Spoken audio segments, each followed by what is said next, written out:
It's a special Sunday edition of the Weekend Brew, and it's mission critical, Canada. This is your voting plan episode. We've got some great ideas on how to get more voters out, especially if you're conservative. So let's go.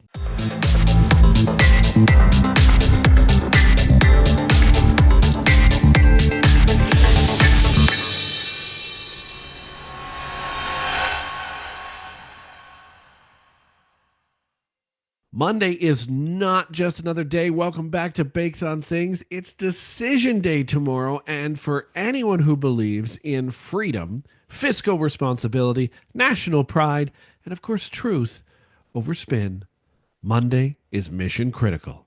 Every vote matters, but every extra vote can make the difference between winning your riding and watching another Trudeau style carbon copy person take over.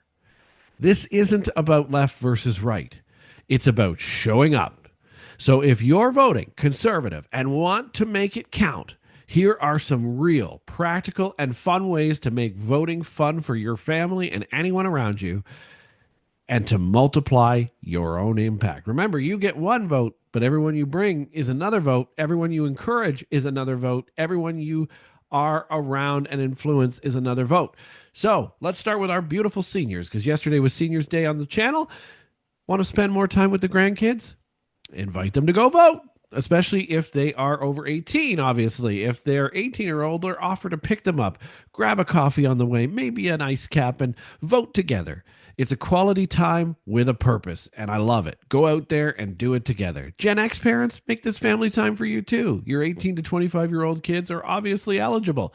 Don't assume that they're going to go vote that day. Make it a thing. Make it an outing. Don't assume that they're informed either. Make voting a family outing that allows you to talk about what's at stake. Make it clear that this isn't just about tax rates. It's about freedom of speech, protecting Canadian energy, preserving jobs, and perhaps their entire future. We can't let it go. All right. Now, if you live on a street that's fairly close and you're close with your neighbors, there's more ideas you can do. Okay. This is a great idea.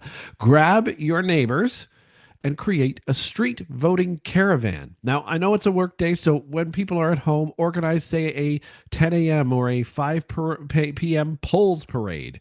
Meet at the corner of the street, drive together, or walk to the vote together, and turn civic duty into community pride. Post a group photo after you do it on your socials, tag it, share it. This is how we normalize showing up to vote. Other ways, use group chats like WhatsApp, organize your block, and send a reminder Sunday night, tonight. Offer rides if anyone needs one. If you're retired, drive 3 people Monday morning when you go vote. It's not about preaching, though. It's just about empowering the circle you're in, your circle of trust. Bring them. Make everybody vote. Everyone should vote. Even if you're other parties, I get it. It should be everybody. Here's a formula. Text 10 friends to remind them to vote.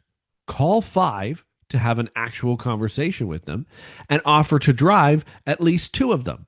Ask if they've voted yet. If not, ask when they plan to. If they're undecided, let them know what's on the line here.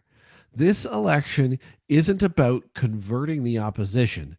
It's about activating the already aligned. It's about your conservative-leaning Canadians, your friends, your family, people out there, or even the undecideds who don't vote, or because they could be the difference between a majority and a loss. So this is huge. What about turnout parties and barbecue ballots? This is another good one I've seen before, mostly in the States, but it's not a bad idea. Know your riding will be close. Host a small backyard coffee meetup or barbecue this weekend. Maybe tonight, maybe tomorrow, but link it to voting. Morning muffins, a ride to the polls, or after-school barbecues for parents with voting-age teens. It doesn't need to be partisan, just focused. The goal is turnout. The mission is civic action. This is our chance, Canada, to make a huge change. Print out polling locations for your neighbors. Hand out flyers with poll hours. Post reminders on community boards or neighborhood apps like Nextdoor.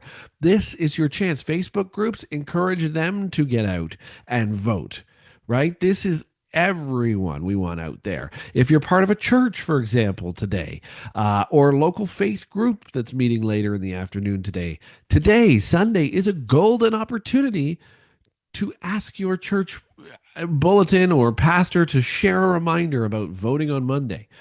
Encourage carpooling groups while at church. Host a voter breakfast or a post service info session on where and how to vote. If your faith supports traditional values, it's time to make sure your voice is heard in Parliament. Again, I cannot stress enough how much this is a big game changer election. Now, youth mobilization. We got to talk to Gen Z and Gen Y and all the others. There's a purpose here, guys. If you know and are able to vote now, if you know conservative leaning students, empower them, help them register. Find their polling station and understand the deadlines around voting. When is it going to close for you locally? Offer to walk with them. Have some fun with this. Remind them that they can post a sticker. Yes, that I voted. Selfies still work. Do it. Selfies still work. Gen Z cares about economic survival because it means their future. It means their job security. And right now, even, it means free speech. Voting is power. They want influence. Vote. Vote one at a time, but vote. What about workplaces? If you have to work on Monday, make a plan. If you're working at your job and you start a casual voter check, this can be kind of fun. Have you ever voted yet? You're going to get some variety of answers. You'll be surprised. Offer to cover a shift or swap hours with somebody who hasn't voted. Managers, give an extended break time to anyone who wants to get to the polls.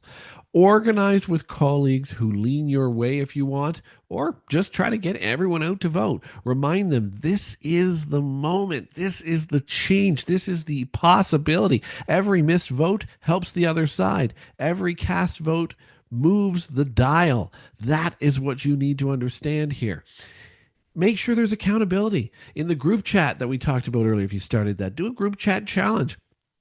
Create the group chat challenge among everybody you know. Everyone drops in a selfie or confirmation once they've voted. A simple pic outside the voting station. First person to vote Monday morning gets coffee paid for by the rest. Who knows? Have some fun. Use humor, use pride, use momentum. Just vote. When voting becomes a community action, it becomes contagious. And this is Canada's opportunity for true and real and effective change, not just for ourselves, not just for our seniors, those on disability, those who are students, Gen Y, Gen Z. This Monday, let's do more than vote. Let's bring others with us. Let's organize, remind, ride share, host, text, post. Most of all, show up. Every conservative vote that stays home is a win for the status quo and a win for the downward spiral of our country. If you believe Canada needs a change, then the only way you can make that change is vote. Be the reason it happens. Take 5 minutes. That's all it takes. Text 10 people. Make Monday count. Let's go. Let's win this, not just with ideas, but with ballots and boxes, not just with rallies, but with votes, because this is our time. Catch you tomorrow on Election Day.